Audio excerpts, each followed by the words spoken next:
کہتے ہیں کہ آپ کی ساری کی ساری جو نا لائف ہے یہ لوہے میں سب اس میں ہے. تو اور پھر یہ بھی آتا ہے کہ ایک جو کوئی دن ہے کہ اس دن آپ کا پھر رزق مقرر ہوتا ہے ہر سال.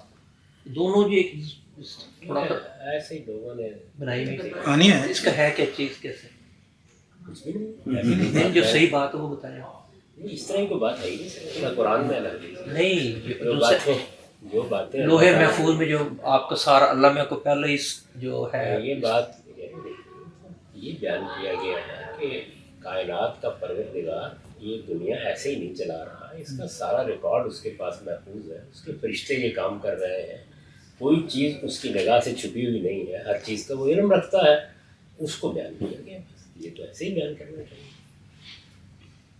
باقی یہ جو ہمارے یہاں لوگ جب گفتگو فرماتے ہیں اس کو ایسی صورت دے دیتے ہیں کہ اس کے پلے کچھ نہیں رہتا.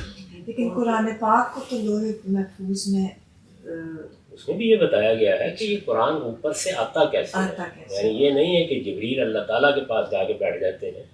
وہ فرمایا کہ ایک ریکارڈ آفس میں وہ آ جاتا ہے. وہاں سے پھر وہ جبریل کے سپرد ہوتا ہے. وہاں سے وہ لے کے اور پھر یہ شہاب ثاقب جو ہوتے ہیں یہ شوٹنگ سٹارز وغیرہ وہ اس ذیل میں کہا ہے. جب لوگوں نے یہ کہا کہ یہ تو کوئی جنہوں نے الہام کر دیا ان پر. فرمایا گیا ہے کہ اس قرآن کے نزول کے زمانے میں تو ہم نے اوپر پہرے لگا دی.